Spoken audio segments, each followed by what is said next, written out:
remember what happened in Estonia. We know what happened in Georgia during the Russian-Georgian conflict 2008. We know from media, from our colleagues from different parliaments, also from, not from Europe, from United States, how important this issue is today. Different organizations discuss this subject, NATO discussed this subject, so I think it's time to have some information for us, for Security and Defense Subcommittee of the European Parliament. We have the legal framework. Nothing is new in this cybersecurity or cyber threat paradigm. It's rather that we need to very critically look at the instruments that we have put in place. And the Estonian incident that I've had more or less hands-on opportunity to explore from legal perspective showed that all we really need to do is take a very practical legal look at how we implement that convention on national level. The easiest way is, you know, if you live in a city, you know your surroundings, you lock your door, you lock your windows if you go on holiday, but we are not socialized how to behave on the internet. So it's a big issue for, I think, for us in these days to educate children, to educate the young generation how to behave in social networks, how to behave on the internet.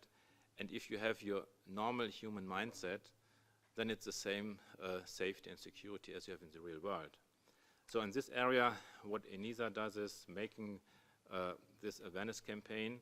But what I think is more interesting for our consideration is perhaps the last one there, where Switzerland estimated that the, I would say, major disruption for the country would be equivalent to 1.2% of the GDP. So if we take just that measure and we do apply to what might be 1 to 1.2% of the GDP of any country, taking that as a kind of, I would say, lower threshold below which we won't be really going with any disruption, then of course, I mean, you can see that, you know, we're talking about a huge number.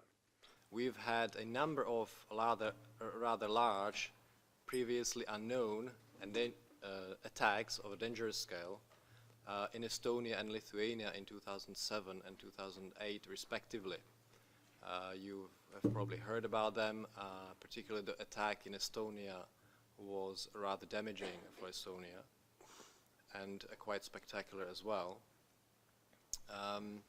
More recently, in March 2009, computer systems of government and private organizations of 103 countries were attacked by malware installed to extract sensitive and classified documents. These government and private organizations included European embassies, including here in Brussels.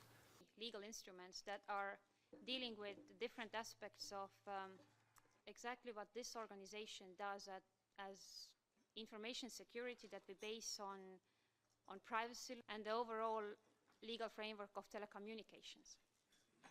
This chart and think about the comprehensive approach to cyber.